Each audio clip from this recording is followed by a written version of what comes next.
రీసెంట్‌గా supreme court Chintada Anand versus state of Andhra Pradesh కేసులో schedule caste నుంచి వేరే రిలీజియన్‌లోకి కన్వర్ట్ అయితే they are no more considered to be a schedule caste member అని తేల్చి చెప్పేసింది. దానికి సపోర్టింగ్‌గా the constitution schedule caste presidential order 1950 clause 3ని చూపిస్తుంది. క్లాజ్ 3 ఏమంటుందంటే any person who is not belonging to the Hindu, Sikh or Buddhist religion is not considered to be a schedule caste member అని తేల్చి చెప్పేసింది. కేసుకి బ్యాక్ స్టోరీ షార్ట్ అండ్ స్వీట్‌గా మాట్లాడేసుకుందాం. చింతాడ ఆనంద్ ఈయన ఒక pastor, originally belonging to Hindu religion Madiga community, listed under schedule caste. అయితే ఈయన converted Christian. గత 10 సంవత్సరాల నుంచి పాస్టర్గా ఈయన పనిచేస్తున్నారు. అయితే ఈయన ఉంటున్న ఊరు పిత్తలవనిపాలెంలో. ఈయనకి అగెయిన్స్ట్గా అక్కడ ఉన్న ఊరు జనాలు కొంతమంది physical abuse, verbal abuse on the grounds of caste. అయితే ఇదే తీసుకెళ్ళి ఆయన పోలీస్ స్టేషన్లో ఎఫ్ఐఆర్ ఫైల్ చేస్తాడు, submitting a proof that he belongs to a schedule caste member and he needs protection under SC/ST atrocities act. అయితే FIR file అయింది, due process start అయింది. Collectors, పోలీసులు అందరూ ఇతని ఫైల్ని క్లియర్గా స్టడీ చేసి లోవర్ కోర్టులో ఇతనికి రిలీఫ్ రాకపోతే హైకోర్టుకి వెళ్ళి నాకు ప్రొటెక్షన్ కావాలి, I belong to schedule caste member, నాకు అగెయిన్స్ట్గా ఇలా డిస్క్రిమినేషన్ జరుగుతుంది, they are physically and verbally abusing me అంటే హైకోర్టు ఈయన లైఫ్ స్టైల్ని పాస్ట్ 10 years నుంచి చెక్ చేసి ఈయన ఒక pastor converted to Christian, he's no more a Hindu but on papers he's a Hindu గుర్తించి నువ్వు ఆల్రెడీ కన్వర్ట్ అయిన క్రిస్టియన్వి కాబట్టి నీకు ఇంకా షెడ్యూల్ క్యాస్ట్ నుంచి ఏ ప్రొటెక్షన్ దొరకదు, ఏ బెనిఫిట్స్ దొరకదు అని తేల్చి చెప్పేసింది. ఆనంద్ గారు ఊరుకుంటారా? సుప్రీంకోర్టుకి వెళ్ళారు. సుప్రీంకోర్టు కూడా సేమ్ హైకోర్టు ఆర్డర్ని అప్హెల్డ్ చేసింది. హైకోర్టు చేసిన తప్పేం లేదు, నువ్వు ఆల్రెడీ రిలీజియన్ కన్వర్ట్ అయ్యావు, గత 10 సంవత్సరాల నుంచి పాస్టర్గా పనిచేస్తున్నావు, ప్రేయర్లు చేస్తున్నావు, చర్చ్కి వెళ్తున్నావు, అన్నీ చేస్తున్నావు, this is a open declaration that you're not considered to be a schedule caste member అని చెప్పి క్లియర్గా చెప్పేశారు. Supporting it with 1950 the constitutional schedule caste presidential order which clearly states that any person who is not belonging to a Hindu, Sikh, Buddhist religion is not considered to be a scheduled caste. ఇప్పుడు ఇదే topic national issue అవుతుంది. Why are other religions not considered to be a schedule caste members అని చెప్పి national debate జరుగుతుంది. Why only 3 religions are considered in the presidential order అని మీరు నన్ను అడిగితే, ఇనీషియల్గా 1950లో ఓన్లీ హిందూస్ని కన్సిడర్ చేశారు. తర్వాత 1956 అమెండ్మెంట్లో 6ని యాడ్ చేశారు. తర్వాత 1990లో బుద్ధిస్ట్ని యాడ్ చేశారు. Why only 3 Hindu religions are considered అంటే, dating back to medieval and ancient history of present India, that is Hindustan, భారతదేశం ఒకప్పుడు ఒక హిందూ దేశం అని అందరికీ తెలిసిన విషయమే. అండ్ హిందూ రాజ్యాలే ఉన్నాయి. ఆ తర్వాత వచ్చారు ఢిల్లీ సుల్తానేట్స్, ముఘల్స్, బ్రిటిషర్స్. ఈ తెల్లోళ్ళు అంటే బ్రిటిషర్స్ వస్తూ డివైడ్ అండ్ రూల్ పాలసీని ఇచ్చేసి వెళ్ళిపోయారు. దీనివల్ల హిందూ దేశంలో క్యాస్ట్ సిస్టమ్ అనేది ఎమర్జ్ అయింది.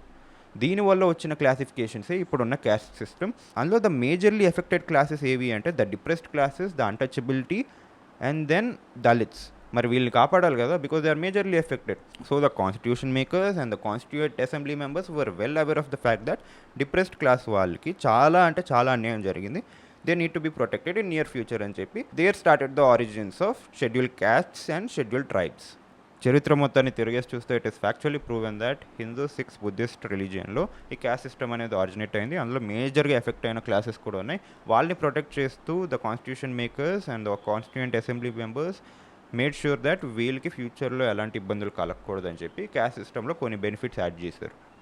Now coming to other religion scripts, అసలు ఏ స్క్రిప్ట్లోనూ there is no evidence of saying that they have a caste system. ఇప్పుడు వేరే మతం వాళ్ళు వచ్చి వాళ్ళకి క్యాస్ట్ సిస్టమ్ నుంచి బెనిఫిట్స్ కావాలి, వాళ్ళ మతాన్ని కూడా ఇందులో ఇంక్లూడ్ చేయాలని చెప్పేసి ధర్నాలకు దిగుతున్నారు, డిబేట్స్కి దిగుతున్నారు. సొసైటీలో ఒక కొత్త రకమైన వైరస్ వచ్చింది. దీనికి చాలామంది విక్టిమ్స్ ఉన్నారు, కల్ప్రిట్స్ కూడా ఉన్నారు. వాళ్ళే క్రిప్టో క్రిస్టియన్స్. వీళ్ళు ఆన్ పేపర్ హిందూస్ కానీ కన్వర్టెడ్ క్రిస్టియన్స్, చర్చిలకు వెళ్తారు, ప్రేయర్స్కి వెళ్తారు, బ్యాప్టిజం కూడా తీసుకుంటారు. కానీ వీళ్ళు ఎక్కడ క్రిస్టియన్గా రిజిస్టర్ చేసుకోరు. ఎందుకు? ఒక్కసారి వేరే మతంలోకి కన్వర్ట్ అయితే వీళ్ళకి షెడ్యూల్ క్యాస్ట్ బెనిఫిట్స్ ఏవీ రావు అని వాళ్ళకి క్లియర్గా తెలుసు. ఇది తెలిసి ప్యూర్గా షెడ్యూల్ క్యాస్ట్ రిజర్వేషన్ అనే దాన్ని అడ్వాంటేజ్గా తీసుకొని ప్యూర్గా మిస్యూజ్ చేస్తున్నారు, which is a fraud on the constitution. అలాంటి ఒక ఫ్రాడే వెలుగులోకి వచ్చాడు, ఆయనే చింతాడ ఆనంద్. ఈయన ఆన్ పేపర్స్ హిందూ అని చెప్పుకొని SC/ST అట్రాసిటీస్ యాక్ట్ కింద ప్రొటెక్షన్ కావాలి. సో వీళ్ళకి ఈ బెనిఫిట్ అనేది ఒకటి ఉంటుంది. వీళ్ళకి అగెయిన్స్ట్గా ఎవరైనా ఏమైనా చేస్తే ఆ యాక్ట్ ప్రకారం వాళ్ళకి ఇమీడియట్గా పనిష్మెంట్ వస్తుంది. This is a pure misuse of the SC/ST atrocities act by some of the converted Christians. Article 25 right to profess any religion అని ఒక హక్కు ఇచ్చింది. ఇక్కడ right to profess any religion అంటే కొన్ని హైకోర్ట్స్ క్లియర్ స్టేట్మెంట్స్ ఇచ్చాయి that right to profess should be a open declaration. 4 గోడల మధ్యన కన్వర్ట్ అయిపోయి నేను వేరే మతానికి సంబంధించిన వాడిని అని చెప్తే దొబ్బదు. వెళ్ళి ఆ వేరే మతానికి సంబంధించిన పెద్ద మనుషులు అలాగే జనాల మధ్యలోకి వెళ్ళి కన్వర్ట్ అయితే చింతాడ ఆనంద్ గారి కేసులో కూడా గత 10 సంవత్సరాల నుంచి ఈయన పాస్టర్గా ఉన్నారు. చాలామంది ఇంటికి వెళ్ళి ప్రేయర్లు చర్చ్లో ప్రేయర్లు చేస్తారు కాబట్టి this is a pure example of open declaration. He can't deny it. Court కూడా ఇది కన్సిడర్ చేసింది that you have openly declared that your a Christian, so you're no more considered to be a Hindu అని చెప్పేసింది. ఇప్పుడు on paper హిందూగా చూపించుకొని మీరు క్రిస్టియన్గా ఇష్టం వచ్చినట్టు చేస్తే కోర్టులు చూస్తూ ఊరుకుంటాయా? లేదు కదా.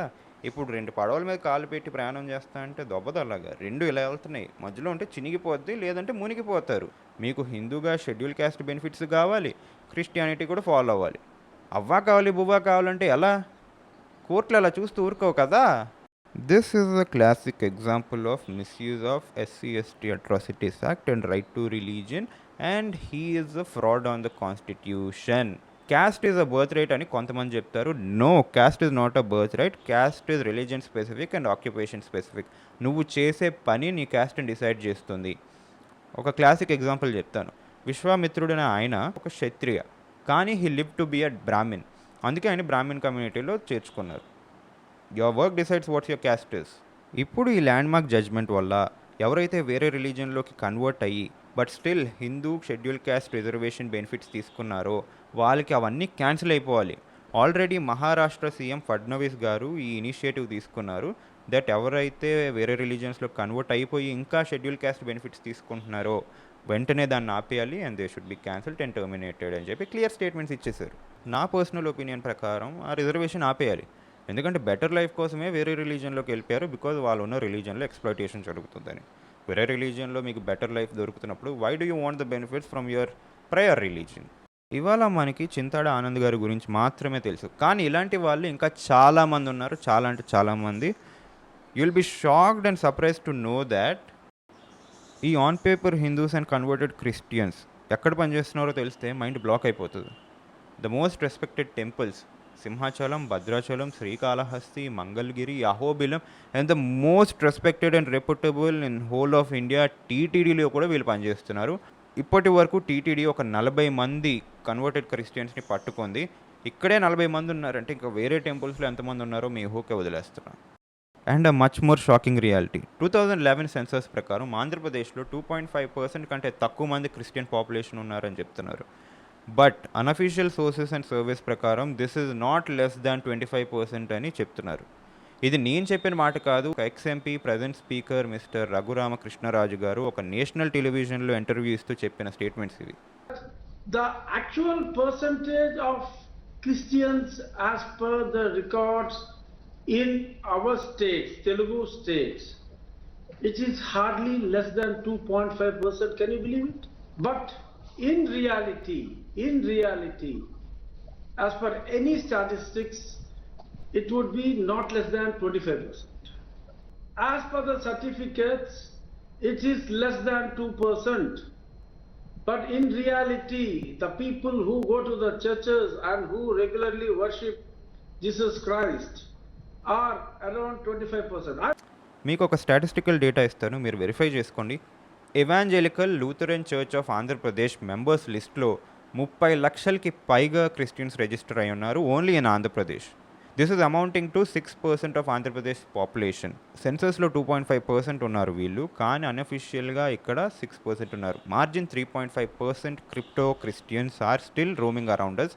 మనకు తెలియకుండానే మన చుట్టుపక్కల ఇలా కన్వర్ట్ అయిన క్రిస్టియన్స్ చాలామంది ఉన్నారు అండ్ వీళ్ళే వేరే వాళ్ళని కూడా కన్వర్ట్ చేసేస్తున్నారు. So the society is not in safe hands. వీళ్ళందరూ కన్వర్ట్ అయిపోయి డిస్క్లోజ్ చేయకుండా హిందూ షెడ్యూల్ క్యాస్ట్ బెనిఫిట్స్ అన్నీ వీళ్ళు కొట్టేస్తున్నారు and exploiting the opportunities of others. వేరే వాళ్ళకి రావాల్సిన అవకాశాలు లాగేసుకుంటున్నారు. This is a clear fraud on the constitution.